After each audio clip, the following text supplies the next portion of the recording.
नमस्कार, मैं जनता शिवम गौतम। और जिस तरीके से कपिल शर्मा शो को लेकर विवाद शुरू हो गया है, पहले उसमें रामायण की कास्ट को बुलाया गया था, फिर महाभारत की कास्ट को बुलाया गया था, लेकिन इसमें महाभारत के एक सबसे बड़े कैरेक्टर कहे जाने वाले, सबसे बड़े चरित्र कहे जाने वाले पितामह भीष्म यानी कि शक्तिमान मुकेश खन्ना दिखाई नहीं दिए थे। इसके बाद सवाल उठा था कि वो इस शो में क्यों नहीं थे। इसको लेकर मुकेश खन्ना ने अपनी बात भी रखी और उन्होंने कहा कि कपिल शर्मा का ये जो शो है, जिसका वास्तव में जो मालिक है वो सलमान खान है। हालांकि उन्होंने सलमान का जिक्र नहीं किया, लेकिन उन्होंने कहा कि कपिल शर्मा के शो में सिवाय वाहियात, फुअड़ और अश्लील संवादों के और इसी तरीके की वाहियात एक्टिंग के और कुछ होता नहीं है। ज़बरदस्ती यहाँ एक्टरों को बुलाया जाता है, आदमियों को स्त्रियों के कपड़े पहनाकर उनसे एक्टिंग कराई जाती है और फिर वहाँ कुछ लोग बैठे रहते हैं जो ज़बरदस्ती हैं करके हंसते हैं और एक व्यक्ति को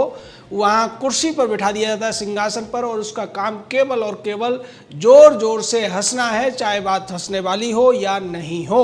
उन्होंने आगे कहा कि इस सिंहासन पर पहले सिद्धू भाई को बिठाते थे, लेकिन अब अर्चना बहन को बिठा देते हैं और वो सिर्फ और सिर्फ हंसने का काम करती है।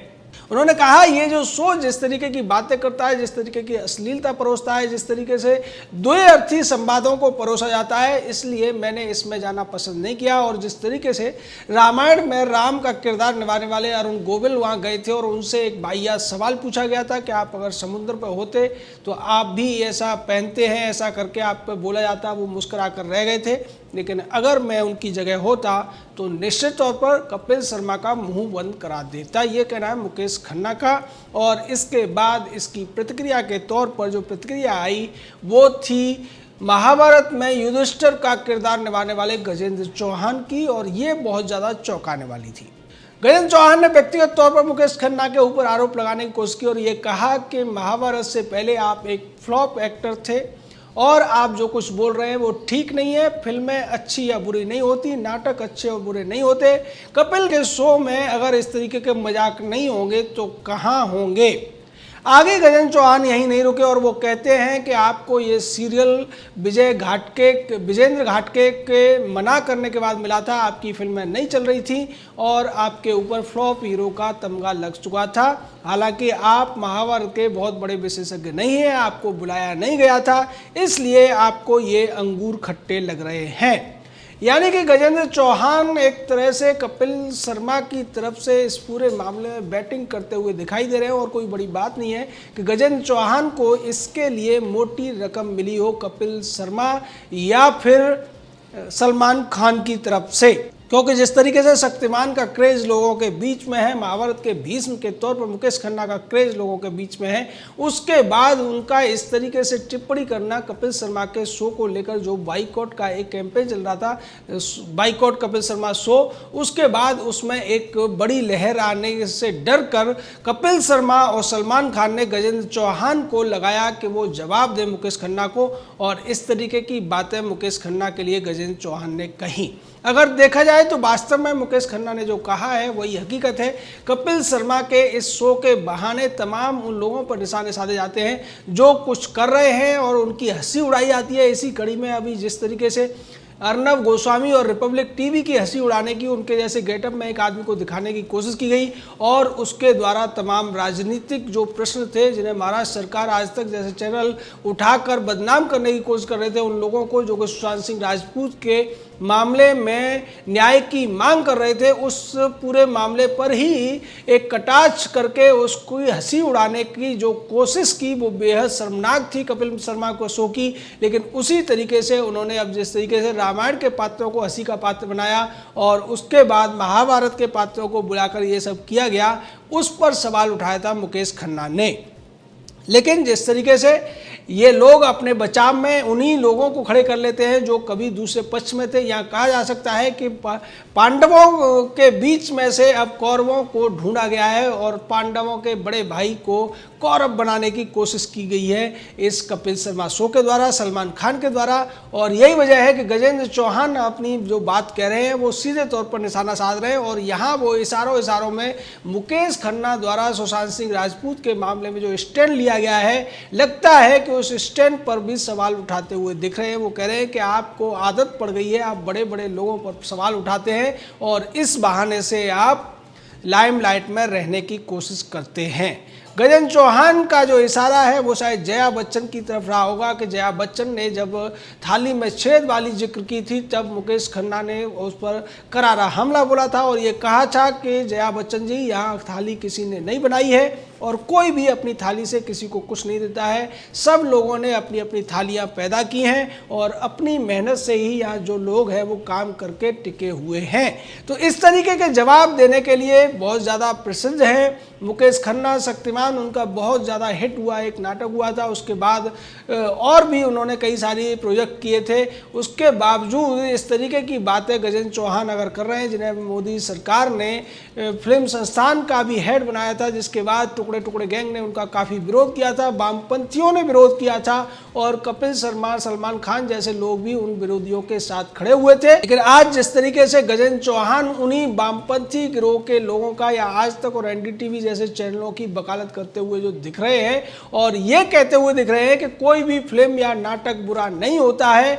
वो अच्छा या कम अच्छा होता है, यानी कि वो ये कहना चाहते हैं कि जो कुछ दिख रहा है वही सही है। साथ में गजेंद्र चौहान ने यह भी कहा कि अगर इतने लोग इस नाटक को देख रहे हैं तो इसका मतलब ये है कि ये अच्छा है। अगर उनसे ये पूछा जाए कि जिस तरीके से तमाम जो सोशल मीडिया चैनल पड़े हुए हैं या दूसरे ओटीटी चैनल हैं, उनमें जो वाहियात किस्म के जो अश्लील दृश्य वाले वीडियो होते हैं उनको बहुत ज़्यादा लोग देखते हैं, या फिर सनी लियोनी को भी बहुत ज़्यादा लोग देखते रहे हैं, तो क्या ये सब जो वीडियो सनी लियोनी के थे या उसकी जो फिल्में होती हैं वो सब अच्छी हो जाती हैं? क्या व्यूअरशिप ही ये तय करेगी कि भारत के अंदर क्या अच्छा है क्या बुरा है? क्या गजेंद्र चौहान ये भूल गए कि वो जिस पृष्ठभूमि से आते हैं वहाँ सांस्कृतिक मूल्यों का सम्मान किया जाता है, वहाँ देश की अखंडता का सम्मान किया जाता है, भारतीय जो विरासत है उसका सम्मान किया जाता है? लेकिन ऐसा लगता है कि इस बार गजेंद्र चौहान ने गलत राह चुन ली है। महाभारत में उन्हें धर्मराज के रूप में जाना गया था, लेकिन यहाँ वो सीधे तौर पर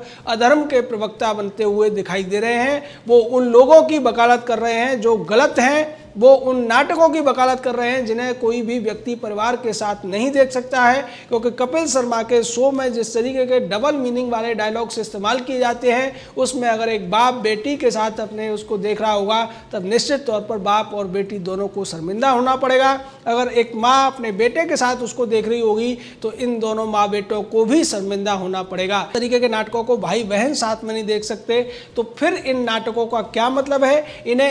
एडल्ट कैटेगरी में दिखाया जाना चाहिए। और गजेंद्र चौहान ने अगर ये कहा है कि ज़्यादा लोग देख रहे हैं, तो देखने से तो जो हनी सिंह की वीडियो हुआ करती थी, हनी सिंह के गाली वाले गाने हुआ करते थे, उनको भी मिलियंस में लोग देखते थे। उसी तरीके से तमाम इस तरीके के वीडियो यूट्यूब पर होते हैं जिन्हें बहुत ज़्यादा लोग देखते हैं, लेकिन उनमें जो अश्लीलता होती है, जो उनकी स्वीकार्यता समाज और परिवार में हो सकती है, वो न के बराबर होती है। इस बात को गजेंद्र चौहान को समझना चाहिए था। मुकेश खन्ना से अगर कोई व्यक्तिगत दुश्मनी थी तो उन्हें उससे पर्सनल बात करनी थी, लेकिन सार्वजनिक तौर पर उनका अपमान करने की कोशिश करके गजेंद्र चौहान अब उन लोगों की नज़रों में भी गिर गए हैं जो उनके सपोर्ट में कभी कैंपेन चलाया करते थे। जब उन्हें फिल्म संस्थान के हेड के पद से हटाने की बात चल रही थी, उनका तमाम विरोध हो रहा था, उनके खिलाफ प्रदर्शन हो रहे थे, तब सोशल मीडिया पर हजारों लाखों लोग लगे हुए थे जो गजेंद्र चौहान के सपोर्ट में खड़े थे। उन्हें नहीं पता था कि ये गजेंद्र चौहान आगे चलकर भारतीय संस्कृति को तहस नहस करने वालों का बचाव करता हुआ नजर आएगा।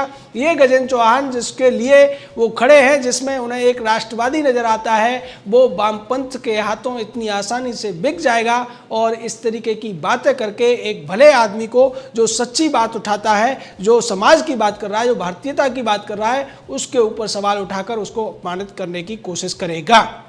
लेकिन सीधे तौर पर गजेंद्र चौहान की बातों पर कम लोग ध्यान देते हैं, और गजेंद्र चौहान क्या है ये अब लोगों को अच्छी तरीके से पता चल गया, क्योंकि गजेंद्र चौहान ने जिस तरीके से पहले कपिल शर्मा शो में गए और उसका बचाव करने की कोशिश की है, जिस तरीके से मुकेश खन्ना से ये कहने की कोशिश की है कि आप महिलाओं के कपड़े पहनने के ऊपर अगर सवाल उठा रहे हैं तो आपने महाभारत करना क्यों नहीं छोड़ दिया था, जब अर्जुन ने महिला के कपड़े पहनकर एक नृत्य किया था। यानी कि जो नाटक के अंदर, उस महाभारत के अंदर जो एक घटना है उस घटना को फिल्माया गया था, तब आपने क्यों नहीं छोड़ा था। इस तरीके की बातें करके गजेंद्र चौहान यही दिखाना चाहते हैं कि वो सतीश मानसिंह की तरह से, जैसे सतीश मानसिंह रिया को बचाने के लिए तमाम कुतर्क दे रहा था, उसी तरीके से पैसा लेकर अब गजेंद्र चौहान भी कपिल शर्मा शो को बचाने के लिए, उसकी टीआरपी को बनाए रखने के लिए और खुद को लाइमलाइट में लाने के लिए ऐसा कर रहे हैं। जो आरोप वो मुकेश खन्ना के ऊपर लगा रहे हैं, वास्तव में वो आरोप उन्हीं के ऊपर लगता है, क्योंकि पिछले कई दिनों से उनका कहीं भी कोई जिक्र नहीं आया। सुशांत सिंह राजपूत को उन्होंने अपना भाई बताया था, लेकिन जिस तरीके से अब वो कपिल शर्मा के साथ खड़े होते हुए दिख रहे हैं, सलमान खान जो इस पूरे नाटक का मालिक है उसके साथ खड़े होते हुए दिख रहे हैं और अपने ही एक पुराने साथी पर ये सवाल दागकर वो खुद की तरफ भी सवालों की बौछार करा रहे हैं। उन्हें ध्यान रखना चाहिए कि जो लोग आपका साथ देते हैं उनकी भावनाओं की कद्र भी करनी चाहिए। मुकेश खन्ना के साथ आज भारतीय राष्ट्रवादी खड़े हुए हैं, तमाम सोशल मीडिया के लोग उनके पक्ष में हैं। उसके बावजूद अगर गजेंद्र चौहान को ये लगता है कि कपिल शर्मा के दिए हुए पैसों से वो इस तरीके की कैंपेन करके या इस तरीके से ब्लेम गेम खेलकर बच जाएंगे या लाइमलाइट में आ जाएंगे, तो ये उनकी गलतफहमी है। और शक्तिमान ने जो कहा है कपिल शर्मा के शो के बारे में 100% सही है। इस शो को आप परिवार के साथ नहीं देख सकते हैं। इस शो के अंदर फुअरता परोसी जाती है, वाहियातपन है, एक्टिंग के नाम पर यहाँ पैरोडी होती है और तमाम जो भारतीय प्रतीक है, भारतीय जो संस्कृति है, भारतीय जो विरासत है, उसका मजाक बनाने की कोशिश की जाती है। जय हिंद, जय भारत।